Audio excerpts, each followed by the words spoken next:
My son, Maxwell, looked at me with cold eyes and said, "Mom, it's time you found somewhere more suitable for someone your age." I simply nodded and smiled, hiding the storm brewing inside me. 3 weeks later, I was watching the sunset from my terrace in Monaco while he was frantically calling about the foreclosure notice on what used to be our family home.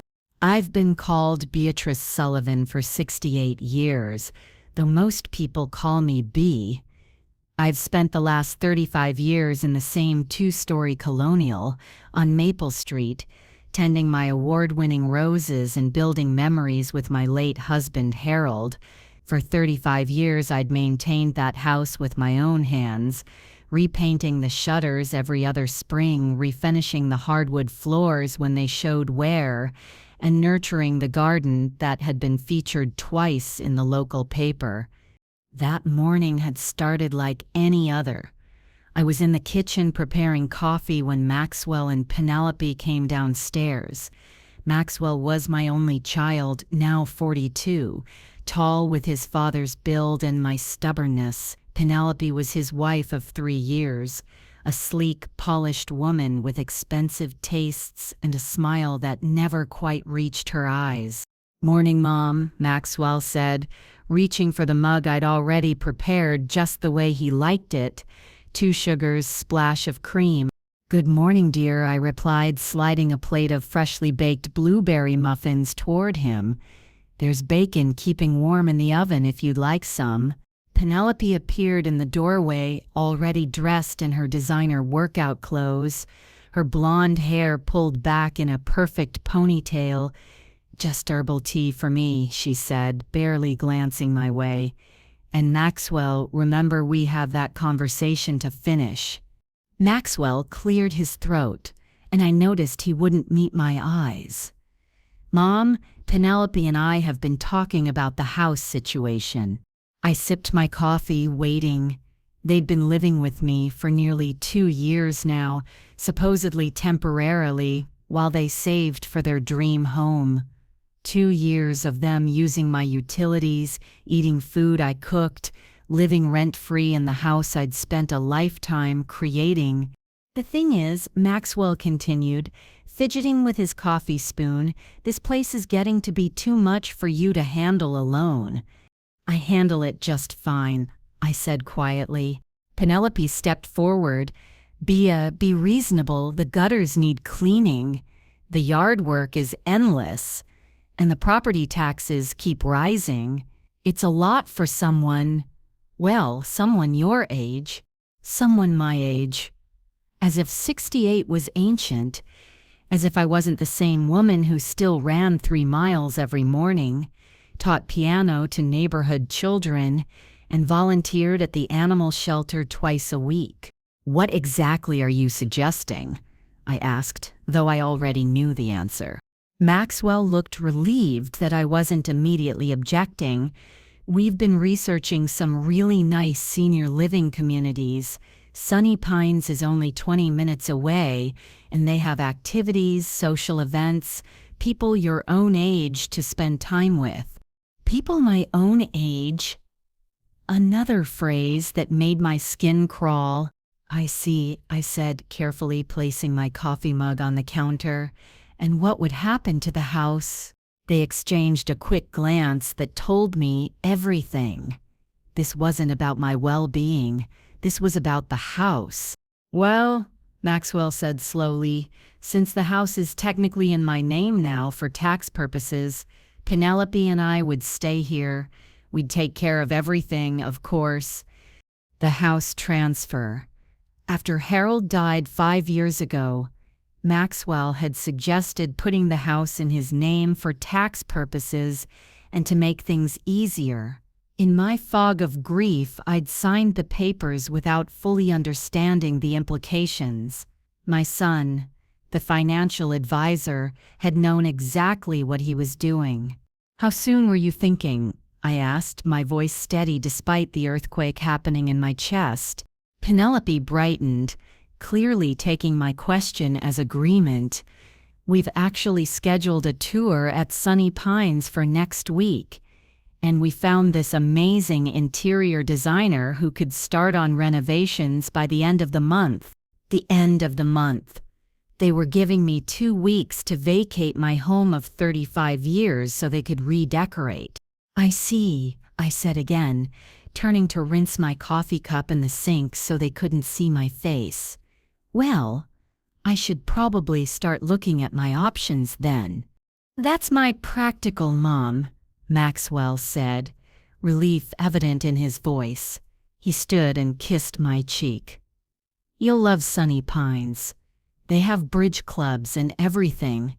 As they left for their respective days, Maxwell to his office, Penelope to her boutique Pilates class, I stood alone in the kitchen.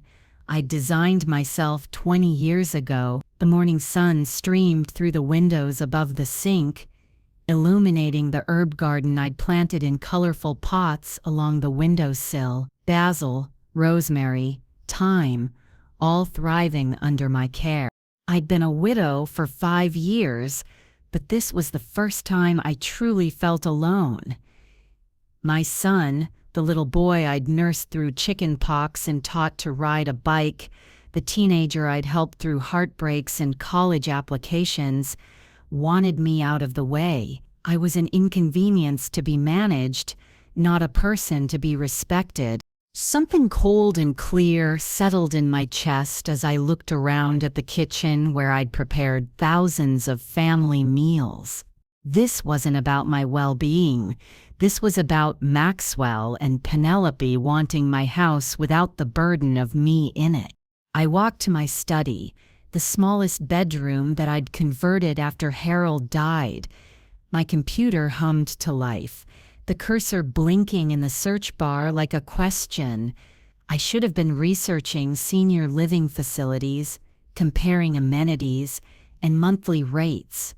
Instead, I typed, current real estate market values, Oakwood neighborhood. What I found made my eyebrows rise. The housing market had exploded in the past few years. The home Harold and I had purchased for $120,000 in 1988 was now worth over $550,000, possibly more given its condition and my landscaping. I leaned back in my chair, thoughts racing. Maxwell and Penelope had no idea about my finances. They assumed the house was my only significant asset. They didn't know about Harold's life insurance policy, or the investments we'd made together, or the successful business Harold had built and sold before his death. They saw me as financially dependent, when in reality I had options they couldn't imagine. My phone rang, startling me from my thoughts. It was my friend Lucille from across the street. We'd been neighbors for 20 years, walking partners for 15, and conspirators in garden experiments for at least a decade. "What's wrong?" she asked immediately when I answered. "What makes you think something's wrong?" "Because I saw Maxwell and Penelope leave, and you always call me after their morning ambushes. What did the princess want this time?" I told her everything. Maxwell's suggestion that I find more suitable housing, Penelope's thinly veiled excitement about redecorating my home, the tour they'd already scheduled at Sunny Pines. Lucille was silent for a long moment after I finished. "Those ungrateful little snakes," she finally said. "What are you going to do?" For the first time that morning, I smiled. "I'm not entirely sure yet, but I think it might involve real estate agents and international travel."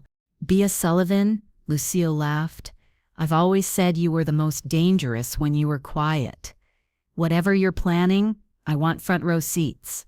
Little did Maxwell know that his casual dismissal had awakened something in me, a fierce determination that had been dormant since Harold died. If he wanted me to find my own place, I would, just not the place he expected. That afternoon, while Maxwell was at work and Penelope was at her 3rd yoga class of the week, made 2 important phone calls.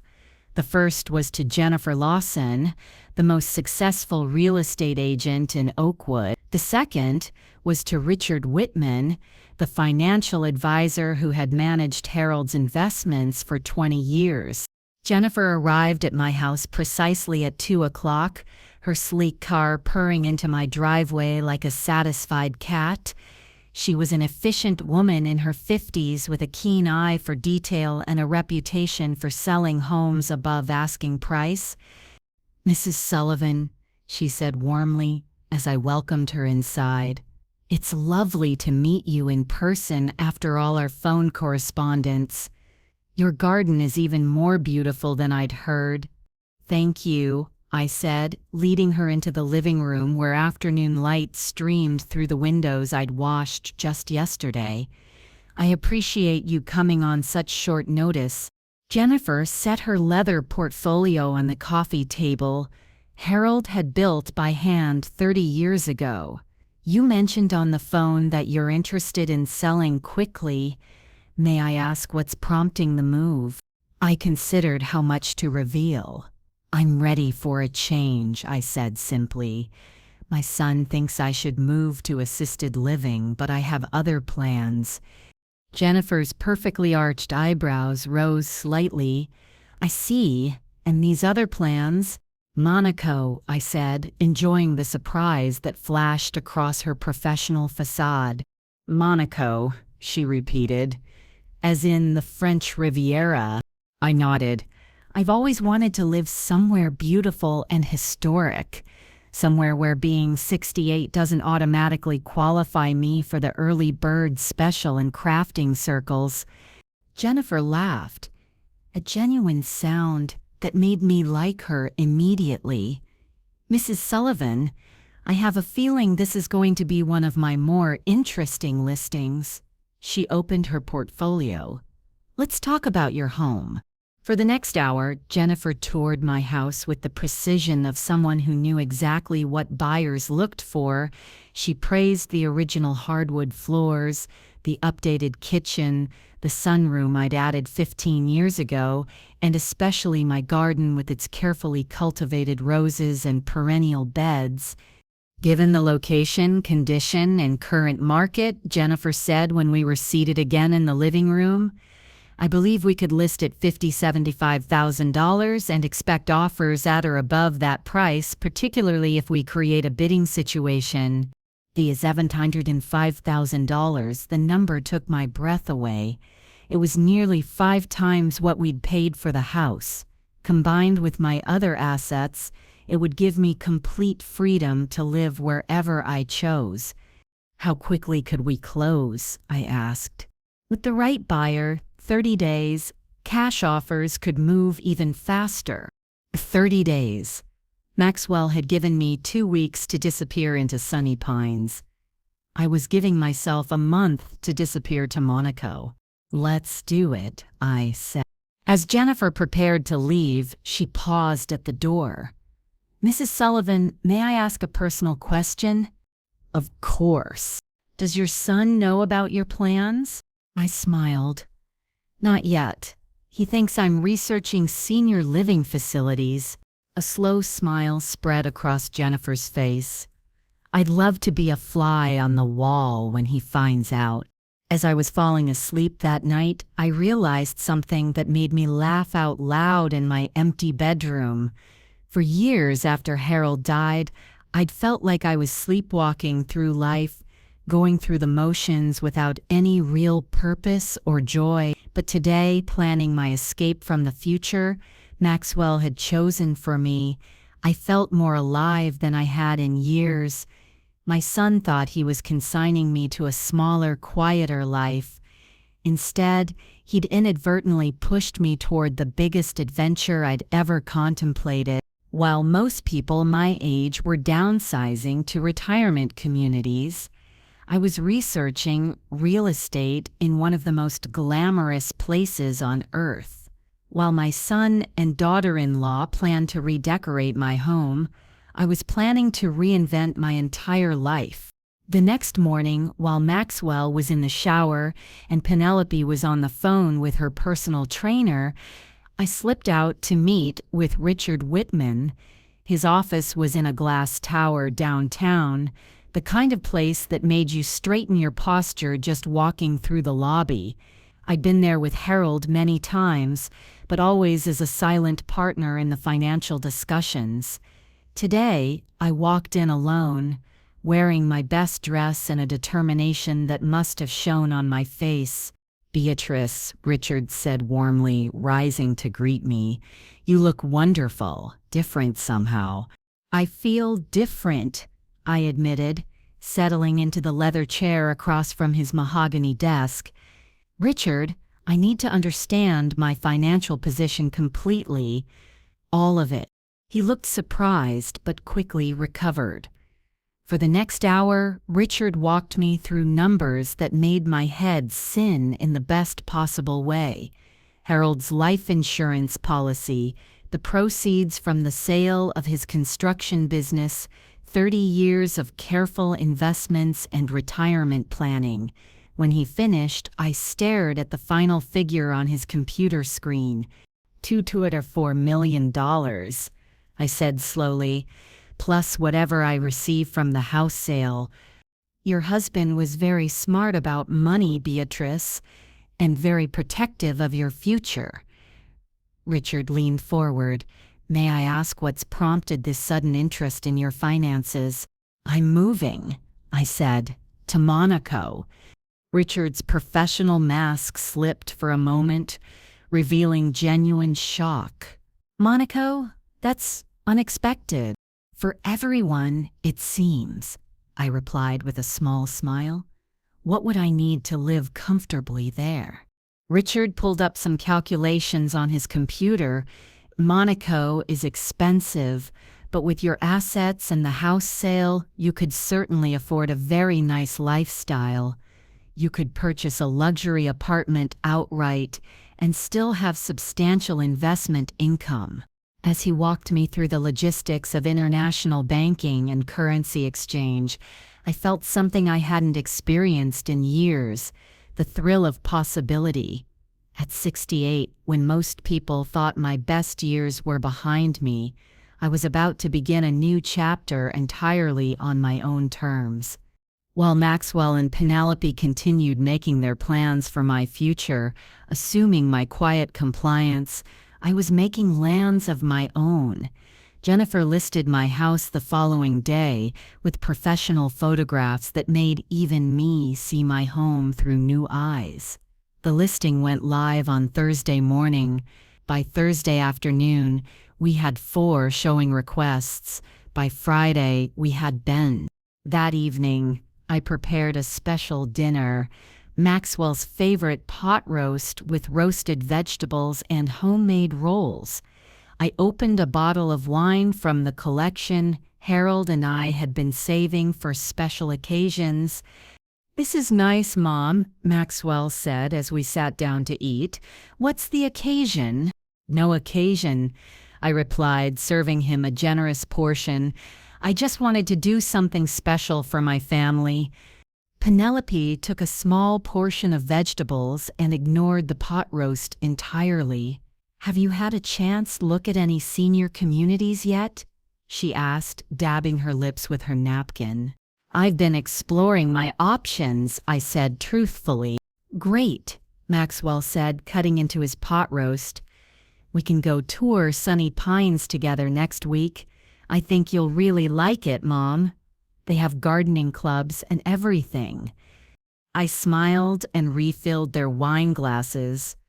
"That's thoughtful of you, but I've actually been considering some more interesting possibilities." "Like what?"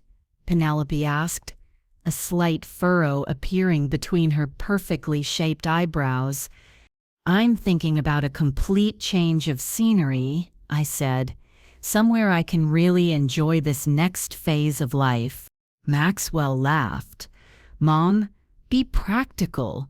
You need to be somewhere with medical facilities nearby, activities for people your age, support services, people my age." There it was again, that casual dismissal of my capabilities based solely on the number of years I'd been alive.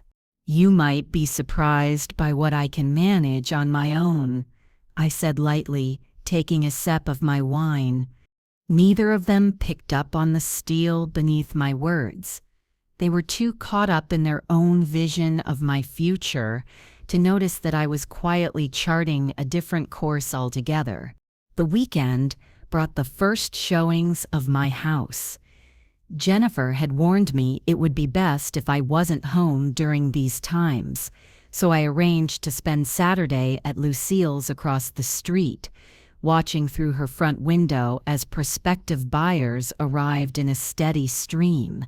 This is the most excitement our street has seen since the Johnsons' dog got loose during their barbecue, Lucille said, handing me a cup of tea as we watched a young couple with a baby exit my house, their expressions animated as they talked with Jennifer. Do you think they liked it?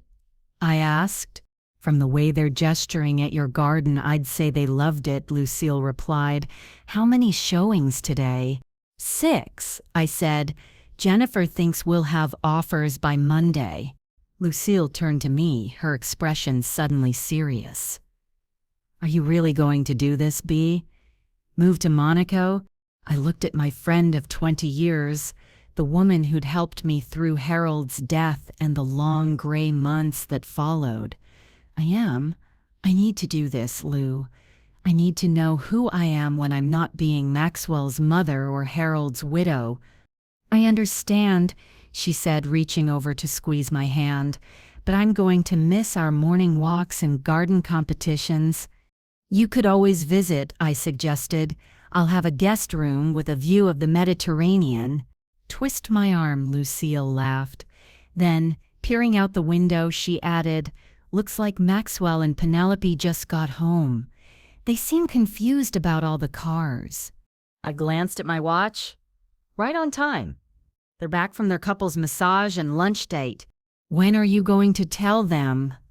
Lucille asked. When I have a signed contract on the house, I replied. No sense causing drama until everything is certain.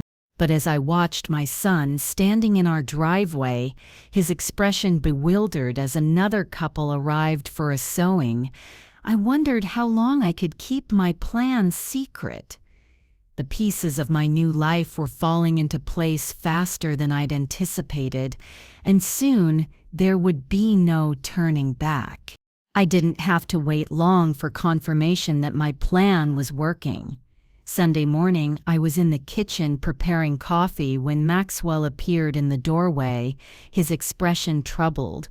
Mom, there were people looking at our house yesterday. Jennifer Lawson's car was parked outside most of the day. I turned to face him, cradling my coffee mug. Yes, there were showings. Showings? His voice rose slightly. Mom, why is our house being shown to strangers? Because I'm selling it, I said simply. Maxwell stared at me as though I'd announced I was flying to the moon. You can't sell this house, it's in my name. Actually, I said, taking a calm sip of my coffee, I spoke with Richard Whitman. The transfer was never fully completed. There were documents you never filed. Legally, the house is still mine to sell. His face flushed with a mixture of confusion and anger. But why would you sell without talking to us? We had plans. We discussed you moving to Sunny Pines, not selling our family home. You discussed, I corrected gently.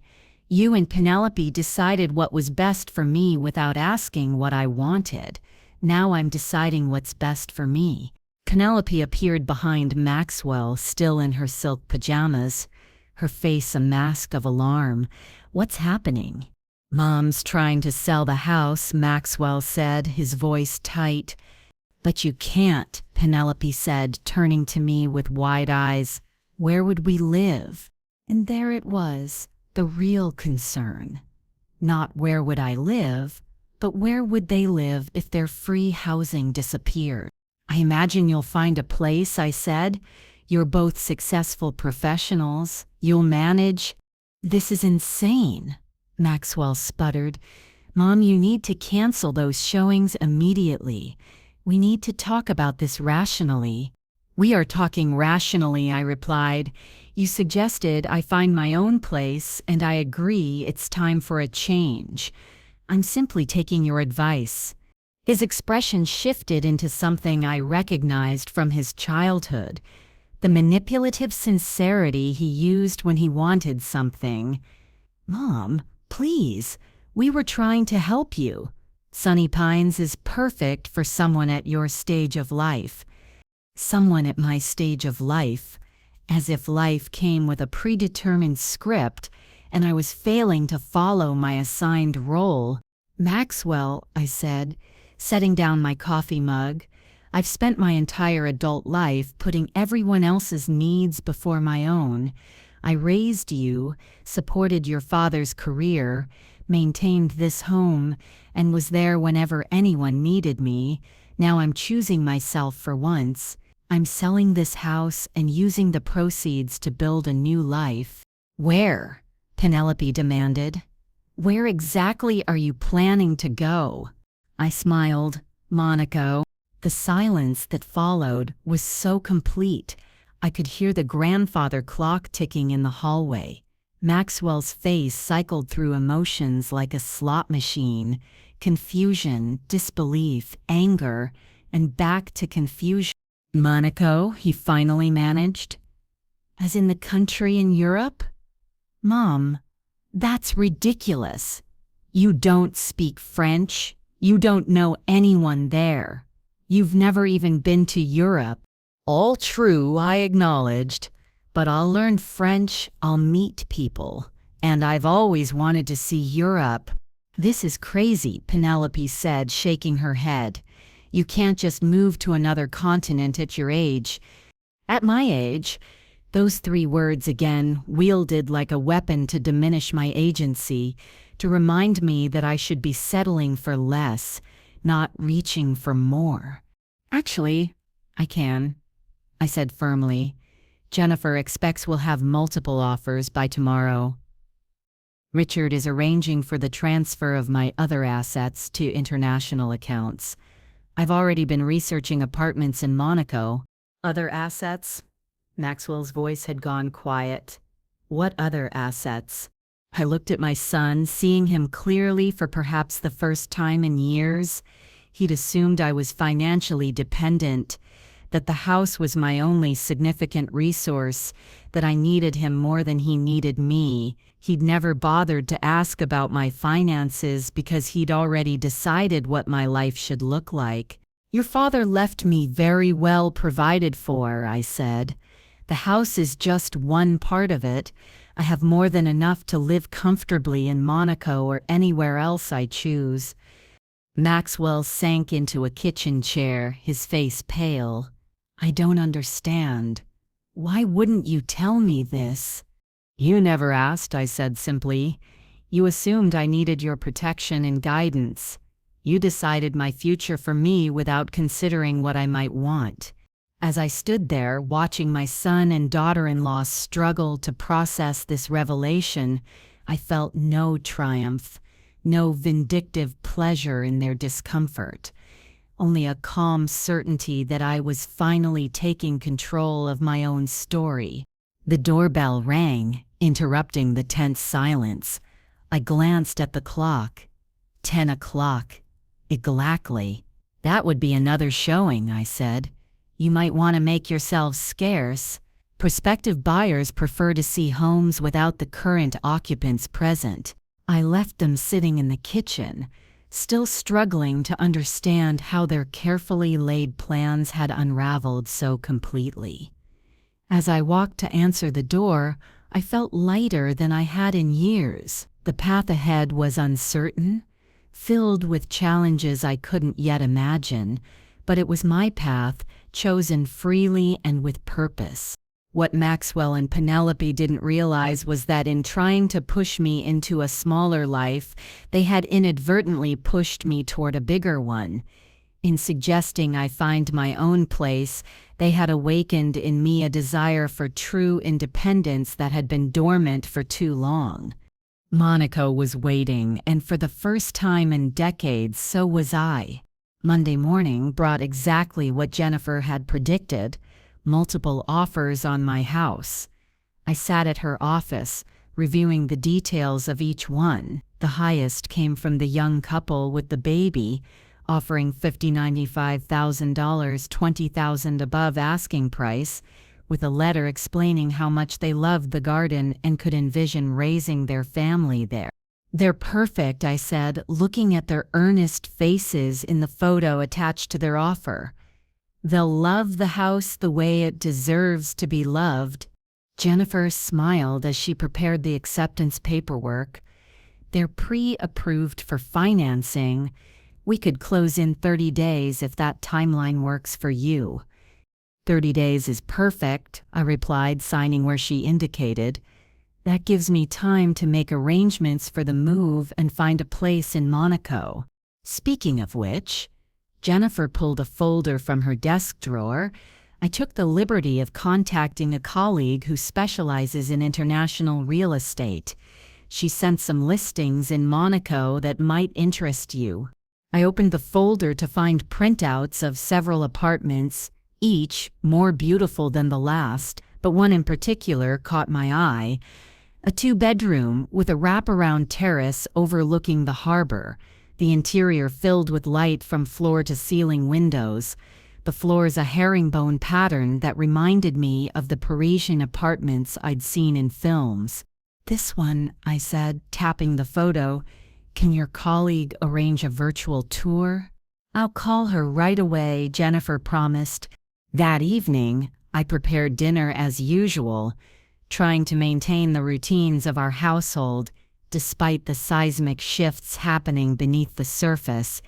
Maxwell had been quiet since our confrontation the day before, his expression thoughtful rather than angry. Penelope had been less restrained, alternating between cold silence and pointed remarks about hasty decisions and the challenges of aging abroad. As we sat down to eat, Maxwell cleared his throat. "Mom, I owe you an apology." I looked up, surprised. "For what specifically?" "For underestimating you," he said, meeting my eyes. "For making assumptions about what you needed without asking. I was wrong." His words caught me off guard. I'd expected more resistance, more attempts to change my mind, not this quiet acknowledgement. "Thank you," I said. "That means a lot to me." "But," he continued, "I'm still concerned about this Monaco plan. It's so sudden, so extreme. Couldn't you start with something closer? Maybe a condo downtown?" I smiled, recognizing the negotiation tactic. Start with concession, then redirect. "Maxwell, I've accepted an offer on the house. I've already spoken with a real estate agent in Monaco. This isn't a whim or a reaction. It's a decision I've made carefully." "What if you hate it there?" Penelope interjected. "What if you get sick? You'll be all alone in a foreign country." "I might hate it," I acknowledged. "I might get sick, but I'd rather face those possibilities while living a life that excites me than settle for a safe existence that doesn't." Maxwell reached across the table to take my hand. "Mom, I'm just worried about you. This is so unlike you." I looked at my son, wondering how he could know so little about me after all these years. "Maybe it's exactly like me," I said gently. "Maybe this is who I've always been, but I never had the chance to show it." His expression softened. "Dad would be worried sick about this plan." I laughed at that. "Your father would be packing his bags to come with me. He always said we should see the world while we still could. We were saving for a big trip when he got sick." I squeezed Maxwell's hand. "I'm not doing this to hurt you or to run away. I'm doing this because I finally can." Later that night, as I was preparing for bed, my phone rang with an international number. It was Sophia Mercier, the real estate agent in Monaco. Her accent was elegant, her English flawless as she introduced herself. "Mrs. Sullivan, I understand you're interested in the apartment on Avenue des Citoyens?" "Very interested," I confirmed. "Is a virtual tour possible?" "Absolutely. Would tomorrow at 10 a.m. your time work? That would be 4 p.m. here in Monaco." We scheduled the tour, and afterward I lay in bed thinking about time zones and international calls and the Suring's winding path that had led me to this moment. 3 weeks ago, I'd been resigned to slowly fading into the background of my own life. Now I was negotiating for an apartment overlooking the Mediterranean Sea. The virtual tour the next morning exceeded my expectations. Sophia walked me through each room, her phone camera capturing the light that streamed through the tall windows, the elegant fixtures, the terrace with its panoramic view of the harbor where yachts gleamed like toys in a bathtub. "The building has a concierge service," Sophia explained as she showed me the lobby with its marble floors and crystal chandelier. "Very secure, very well maintained.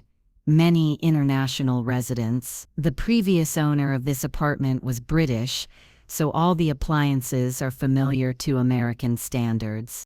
"It's perfect," I said, watching as she panned across the terrace one more time. "What are the terms?" "The owner is asking $750,000, but there is flexibility. The market has been slower this winter." I did the quick conversion in my head. With the proceeds from my house sale and a portion of my investments, I could afford it comfortably. "I'd like to make an offer," I said. $720,000 with a quick closing." Sophia smiled. "I will present it immediately. The owner is motivated to sell, so I believe this will be acceptable."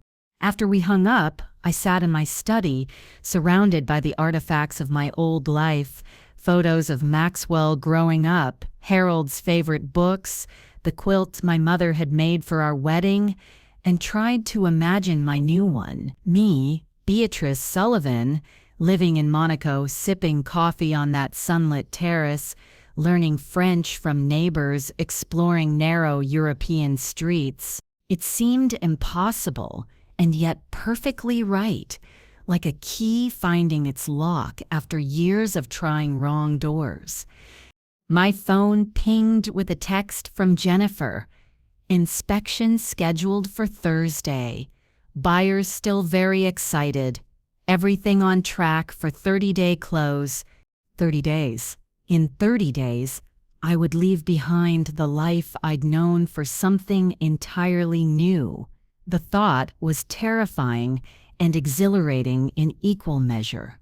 That afternoon, I began the process of sorting through 35 years of accumulated possessions. What to keep, what to sell, what to give away. It was overwhelming at first, but I quickly developed a system.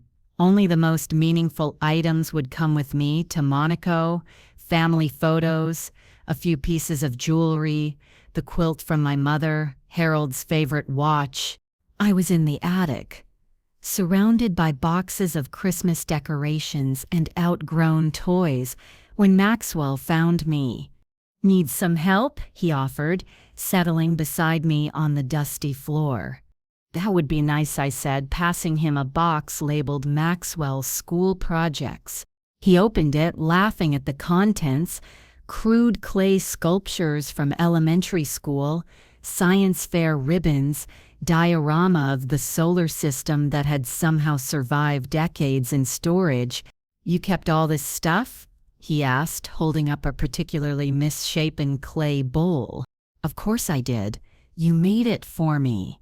He was quiet for a moment, examining the bowl with newfound appreciation. "I can't believe you're really going to Monaco." "I can't quite believe it either," I admitted. "But it feels right." "I've been thinking about what you said," Maxwell continued, setting the bowl carefully back in the box. "About how I made assumptions about what you needed." You were right. He met my eyes. I've been treating you like you were fragile or incapable when you're neither of those things. No, I'm not, I agree. I still wish you weren't moving so far away, he said, but I understand why you need to do this. I reached over to squeeze his hand. Thank you. That means more than you know. We spent the rest of the afternoon sorting through memories, deciding what to keep and what to let go. It felt symbolic somehow, this careful curation of the past, making room for the future I was choosing. By the end of the week, my life was transformed. The house inspection had gone smoothly, my offer on the Monaco apartment had been accepted, and Richard had arranged for the transfer of my assets to international accounts accessible from anywhere in the world. It was happening so quickly that sometimes I had to remind myself to breathe, to take in each moment of this extraordinary transition. Penelope remained cold, barely speaking to me except when absolutely necessary. I understood her anger. I disrupted her plans, forced a reckoning with reality that she'd been avoiding. Without my house, she and Maxwell would need to find their own place, live within their actual means instead of the inflated lifestyle they'd been maintaining at my expense. On a rainy Saturday afternoon, 3 weeks after Maxwell had suggested I find somewhere more suitable, I received an email from Sophia with the final paperwork for the Monaco apartment. The closing was scheduled for the same day as my house closing, a perfect synchronization that felt like confirmation I was on the right path. That evening, I prepared a special dinner. Another of Maxwell's favorites, lasagna with garlic bread and a salad from vegetables grown in my garden. I opened a bottle of wine and set the table with the good china, creating a farewell meal of sorts, though they didn't know it yet. "This is nice, Mom," Maxwell said as we sat down. "Special occasion? Just felt like doing something nice for us," I replied, serving him a generous portion. "I won't have many more chances to cook for you in this kitchen." Penelope pushed her salad around her plate, avoiding my eyes. Maxwell took a long sip of wine before asking, "Have you set a date yet for the move?" "May 15th, I said. "The house closing is May 14th, and I fly out the next morning." "So soon?" he murmured. "Where will you stay until you leave?" "Lucille has offered her guest room for those last few days." Penelope finally looked up. "And where will we stay? You've conveniently arranged your new life, but what about us?" I met her gaze steadily. "I imagine you'll find a place. You've had nearly a month to make arrangements." "A month," she repeated, her voice tight, "to completely rearrange our lives because you decided to have some kind of delayed midlife crisis." "Penelope," Maxwell warned, but she continued, "No, let's be honest here. Your mother has blown up our lives because she suddenly decided she wants to be Shirley Valentine in Monaco instead of a normal grandmother in a normal retirement community." "A normal grandmother," I repeated, setting down my wine glass. "Is that how you see me? As a role rather than a person? As someone who should quietly accept whatever diminished life you've decided is appropriate for me?" "That's not fair," Maxwell interjected. "We were trying to help." "Were you?" I asked. "Or were you trying to solve an inconvenient problem? You wanted my house without me in it. Be honest enough to admit that." Penelope's face flushed with anger. "You have no idea what we want. You never asked. You just decided we were the villains in your story and made plans behind our backs. Just like you decided I belonged in a senior living facility without asking what I wanted," I countered calmly. "We're both guilty of making assumptions, Penelope. The difference is that I'm not asking you to change your life to accommodate mine. I'm simply choosing my own path." Maxwell looked between us, his expression troubled. This isn't getting us anywhere. Mom, we want you to be happy. We really do. But Monaco, it's so extreme. Sometimes extreme is exactly what's needed, I said, softening my tone. I spent my entire adult life being practical, predictable, responsible. Maybe it's time for something different. We finished dinner in uneasy silence, the tension hanging between us like storm clouds.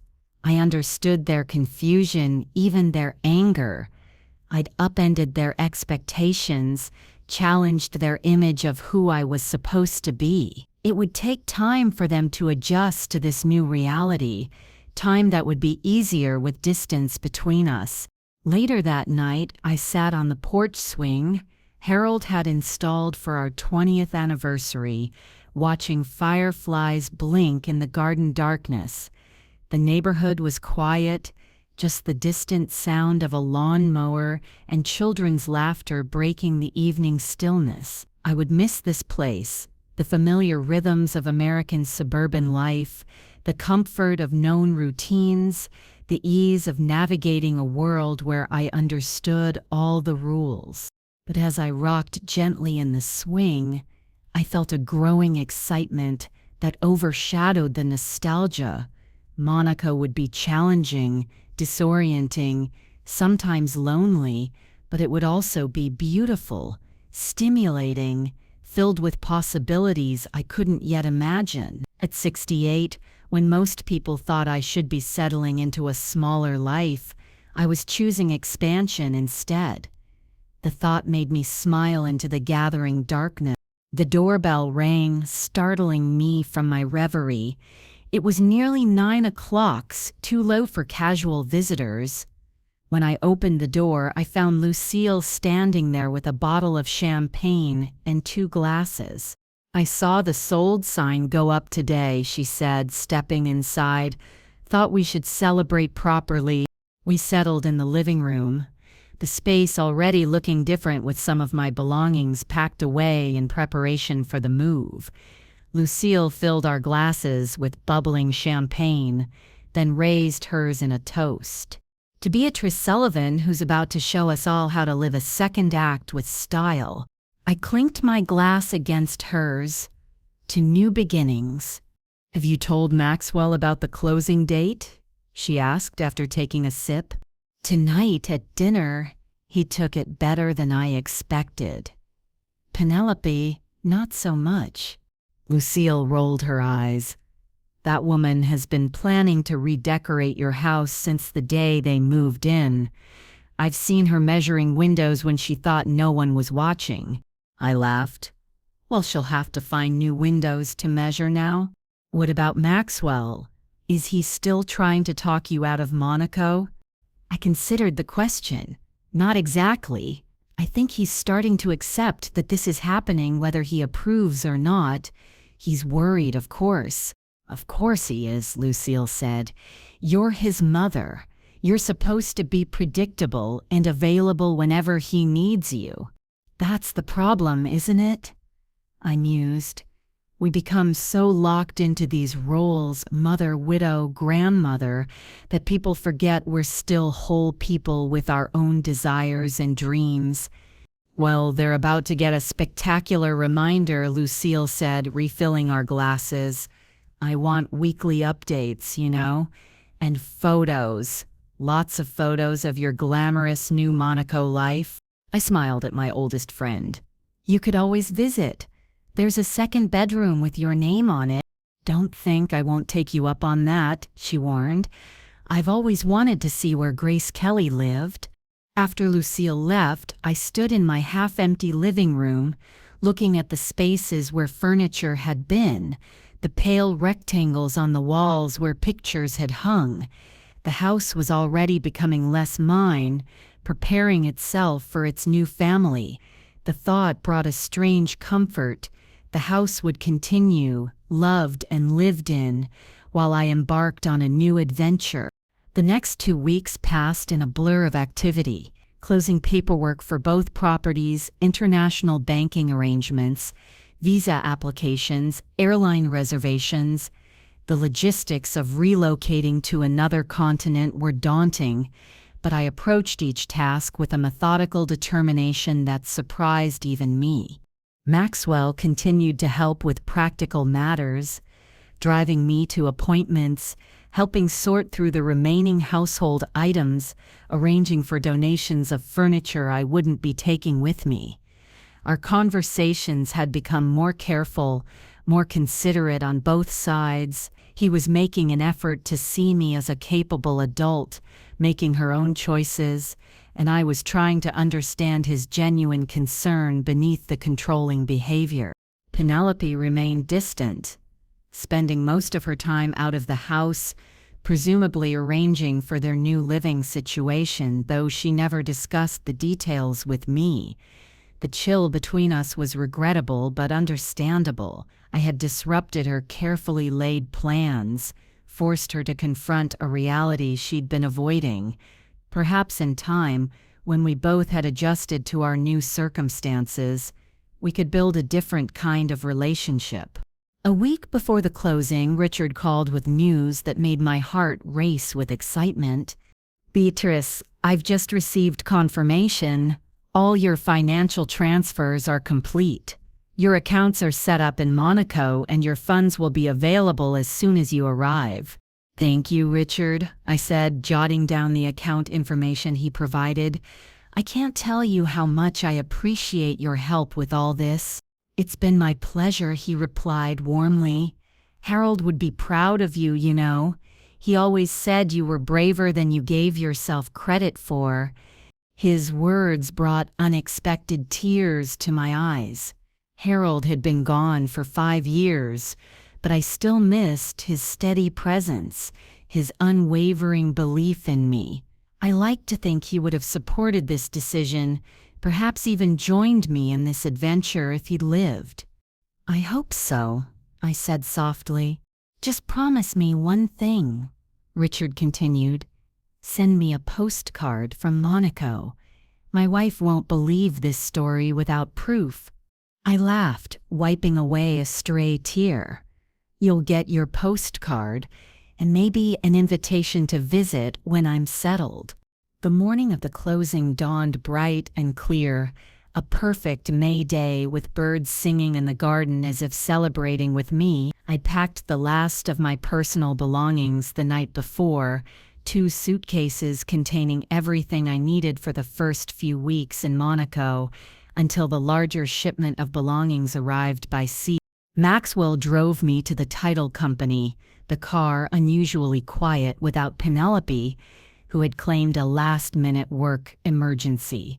I suspected she simply couldn't bear to witness the final transaction, to see me sign away the home she'd planned to make her own. "Are you nervous?" Maxwell asked as we pulled into the parking lot. I considered the question, searching my feelings. Not nervous, exactly. Excited, a little sad, mostly ready. He nodded, putting the car in park but making no move to get out. "Mom, I want you to know something." I turned to face him, seeing the serious expression in his eyes. "I'm sorry," he said simply. "I'm sorry I tried to push you into a life you didn't want. I'm sorry I didn't see you as a whole person with your own dreams. I was wrong." The sincerity in his voice touched me deeply. "Thank you for saying that. It means a lot to me."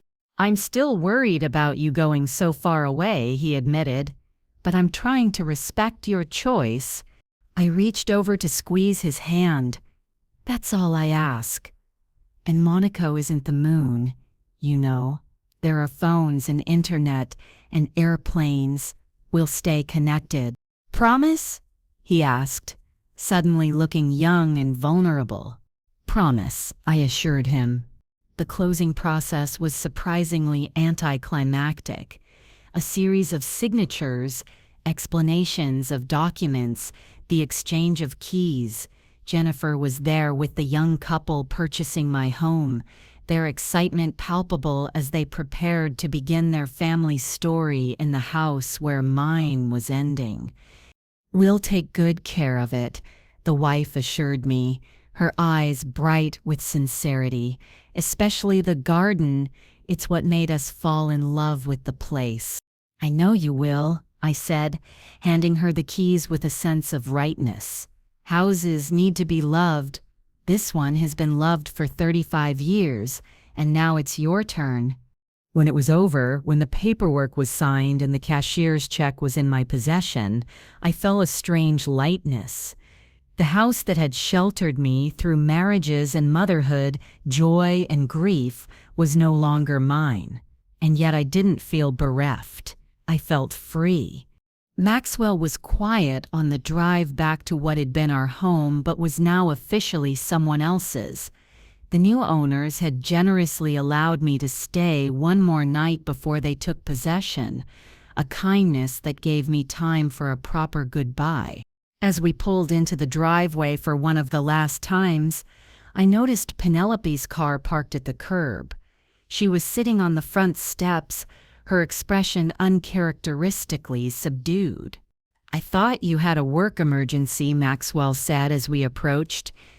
"I finished early," she replied, standing up. She turned to me, her composure clearly fragile. "Is it done?" I nodded. "All signed and official. The new owners take possession tomorrow." She took a deep breath. "I owe you an apology, Beatrice. I've been difficult about all this." "You've been honest about your feelings," I said. "I can't fault you for that." "No, I'd been selfish," she admitted.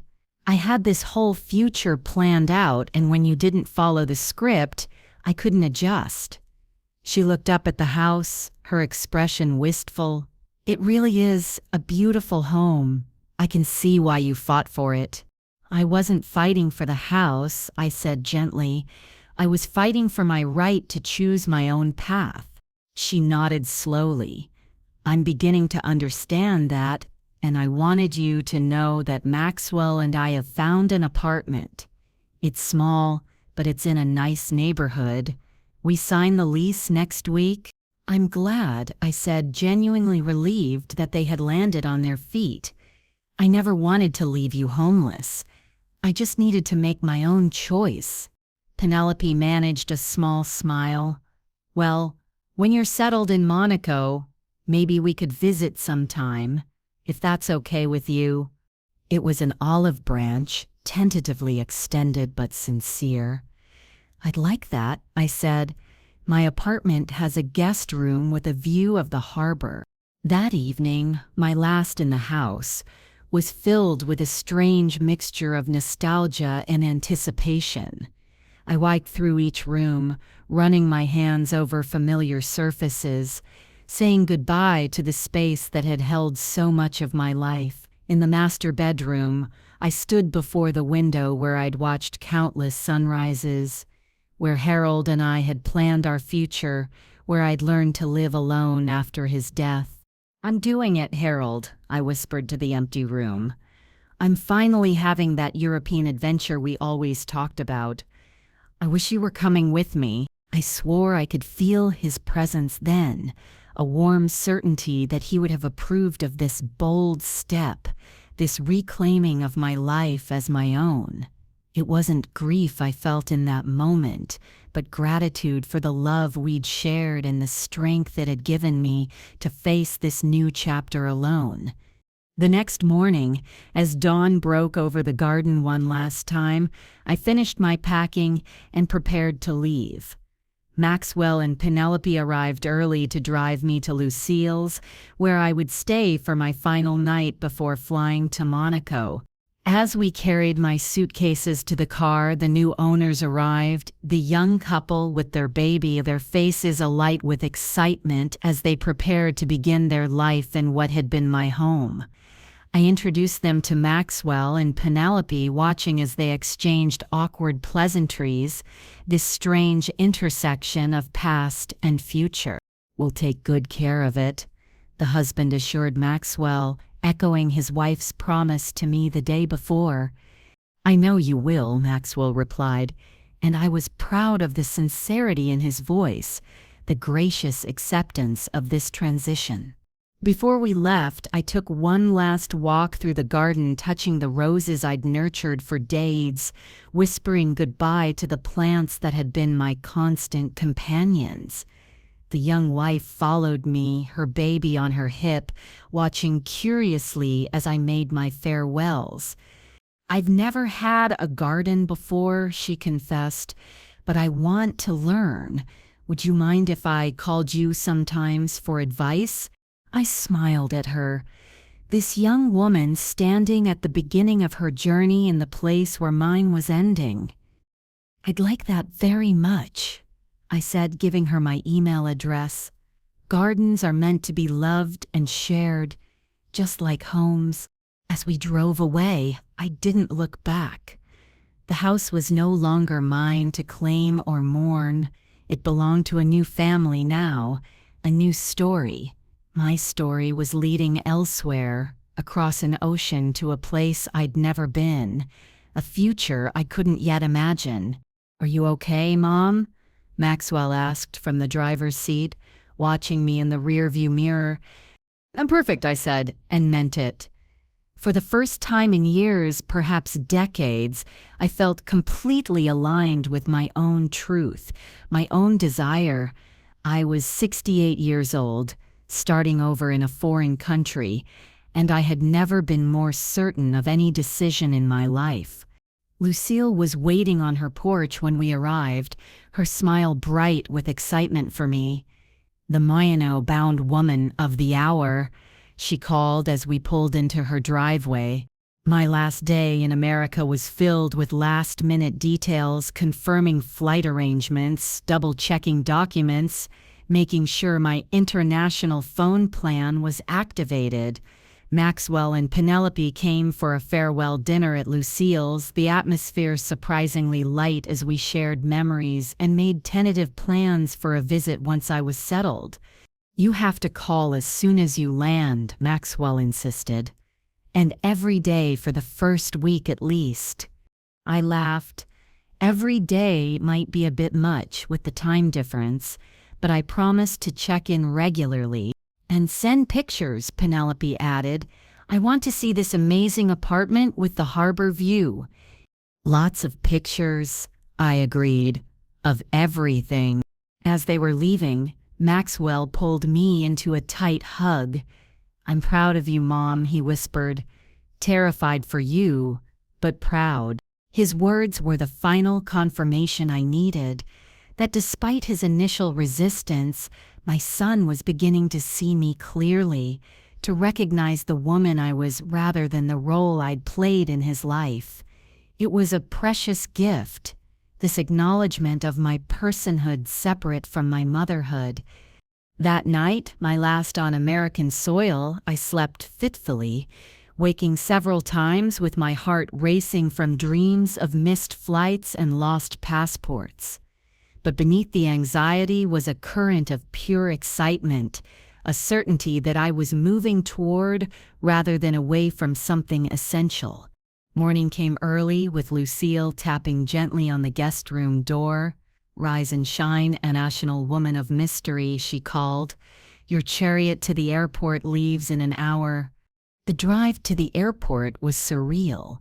Familiar landscapes passing by the window for the last time, the everyday sights of my American life preparing to be replaced by something entirely new. Maxwell met us at the departures terminal, insisting on helping with my luggage even though I'd packed light, knowing I could buy whatever I needed in Monaco. At the security checkpoint, the moment of final goodbye arrived. I hugged Lucille first, this friend who had supported me through every step of this journey. "You'd better save that guest room for me," she said, her voice suspiciously thick. "I expect a full tour of Monaco this summer." "It's waiting for you whenever you're ready," I promised. Then I turned to Maxwell. "This isn't goodbye," I assured him, squeezing his hands. "It's just a new chapter for both of us." He nodded, blinking rapidly. "I know. I just never thought my mom would be cooler and braver than me." I laughed, touched by his words. It's never too late to surprise yourself or the people who think they know you. With a final wave, I passed through security and entered the international terminal, my heart pounding with a mixture of fear and anticipation. I was leaving behind everything familiar, my country, my language, my entire way of life, for an adventure that most people my age wouldn't dare contemplate. As the plane lifted off American soil and banked toward the Atlantic, I pressed my face to the window, watching my old life shrink into geometric patterns far below. Somewhere down there, Maxwell was driving back to his apartment, perhaps already planning his first visit to Monaco. Lucille was returning to her house across the street from what had been my home, where new lives were already beginning to unfold. The flight attendant appeared with a champagne service for first-class passengers, another luxury I'd never allowed myself before. "Celebrating something special?" she asked, as she offered me a glass. I accepted it with a smile. "Freedom," I said. "I'm celebrating freedom." 8 hours later, the plane began its descent into Nice Côte d'Azur Airport, and I got my first glimpse of the Mediterranean coastline. The water was impossibly blue, dotted with white boats that looked like toys from this height. The shoreline curved gently, red-tiled roofs and pastel buildings clustered along beaches that gleamed golden in the morning light. "Beautiful, isn't it?" said the businessman sitting next to me, who'd slept for most of the flight. "It's perfect," I replied, and meant it. The airport was smaller than I'd expected, more efficient, less chaotic. My passport was stamped with a crisp efficiency, my luggage appeared without drama, and within an hour of landing, I was in a taxi heading east along the coastal road toward Monaco. The drive was breathtaking. Winding roads hugging cliffs above the Mediterranean, vistas opening around every curve that seemed designed for postcards and paintings. The taxi driver, a cheerful man named Felipe, kept up a running commentary in accented English about the sights we were passing. "First time in Monaco?" he asked, glancing at me in the rearview mirror. "First time anywhere, really," I admitted. "I've never traveled much." "Ah, but Monaco is perfect place to start," he said with a smile. "Very beautiful, very safe. Many Americans and British live here. You will not feel too foreign." As we crested a hill and Monaco spread out below us, I felt a surge of certainty that I'd made the right choice. The principality was smaller than I'd imagined, tucked between mountains and sea like a jewel in a natural setting. The harbor was filled with yachts that gleamed white in the morning sun, buildings in shades of cream and peach, and rose climbing the hillsides in terraced precision. "Where are you staying?" Philippe asked as we descended into the city. I gave him the address on Avenue des Citronniers, and he nodded approvingly. "Very good location, close to everything but quiet. You have chosen well." The building was exactly as it had appeared in Sophia's virtual tour, Belle Époque architecture with wrought iron balconies and tall windows. The concierge was waiting with my keys, a distinguished gentleman named Henri who greeted me as if I were a returning friend rather than a new arrival. "Madam Sullivan," he said in perfect English, "welcome to Monaco. If you need anything at all, please do not hesitate to ask." The elevator was small and elegant, with mirrors and brass fixtures that reminded me I was no longer in suburban America. When the doors opened on the 4th floor, I found myself in a hallway with marble floors and crystal sconces that cast warm light on cream-colored walls.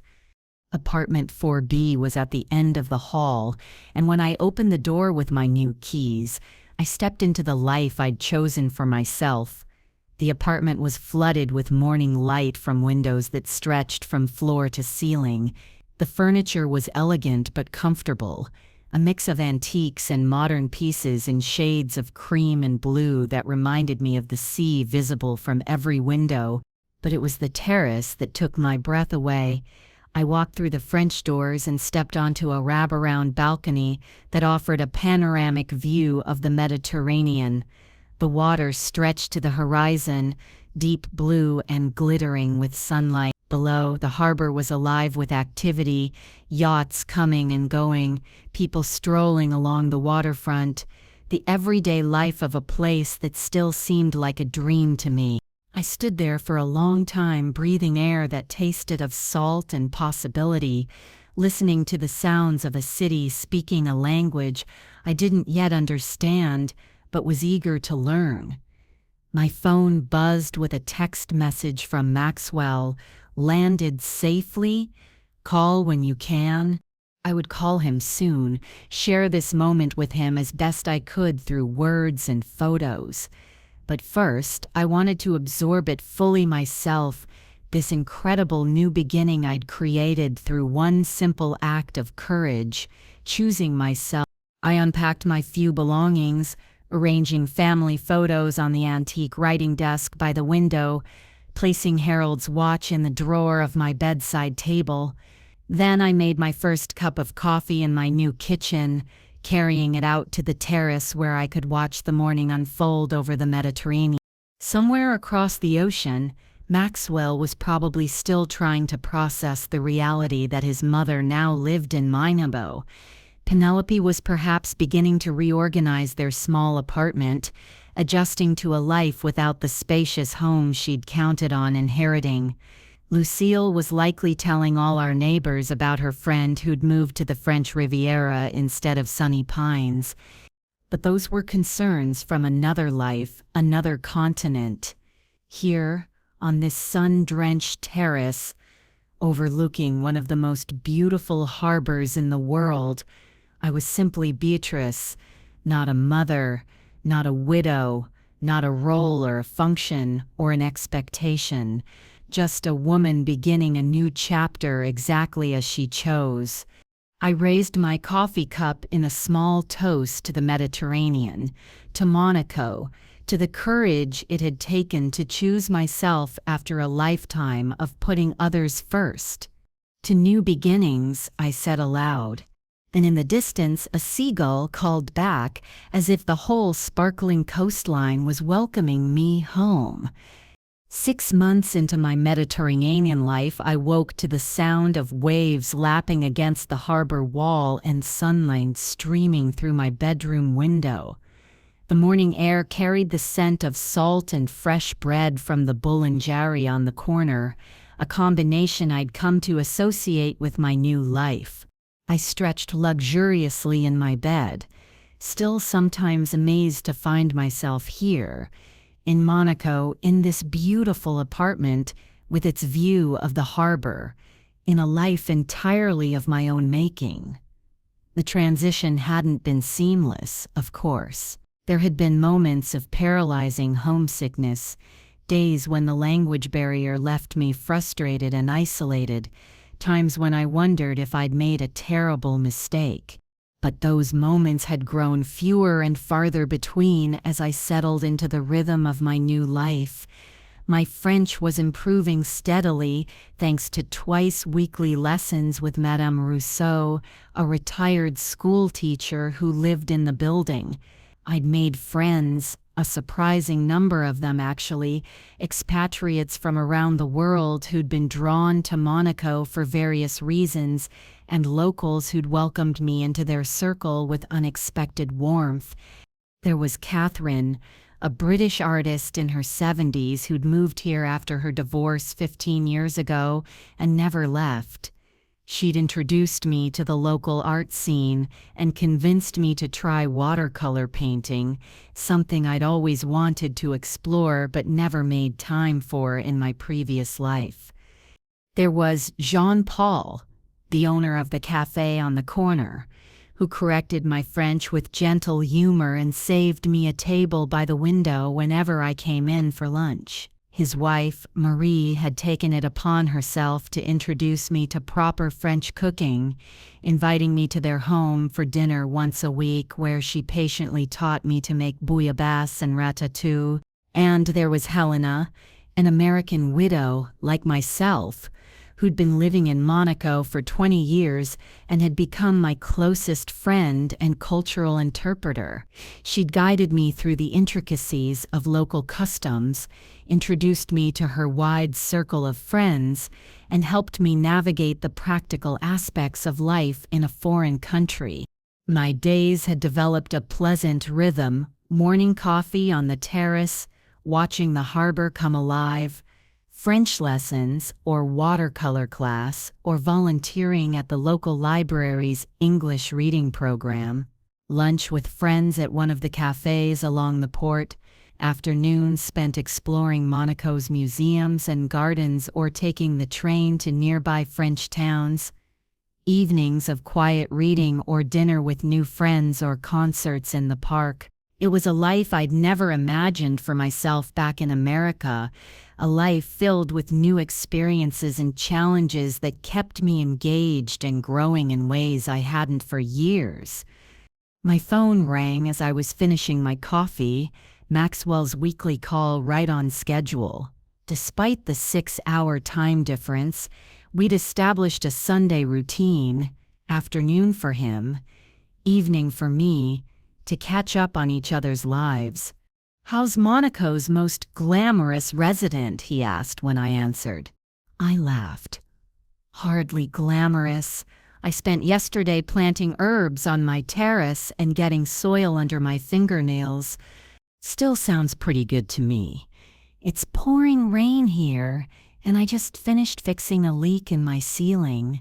The apartment Maxwell and Penelope had found was older than they'd hoped, with the inevitable maintenance issues of an aging building, but the rent was within their means, and it was teaching Maxwell skills he'd never needed to develop while living in our well-maintained family home.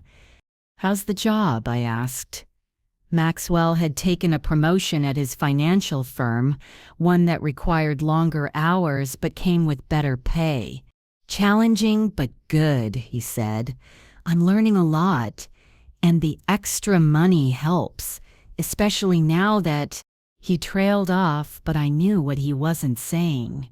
Especially now that Penelope had moved out, their marriage hadn't survived the financial strain and lifestyle adjustment that followed my departure. 3 months after I'd moved to Monaco, Penelope had moved back to her parents' home in Connecticut. "I'm sorry about Penelope," I said, meaning it. Despite our difficult relationship, I hadn't wanted my choices to cause Maxwell pain. "Don't be," he said with surprising lightness. "It was coming anyway. Your move just accelerated things. We wanted different lives.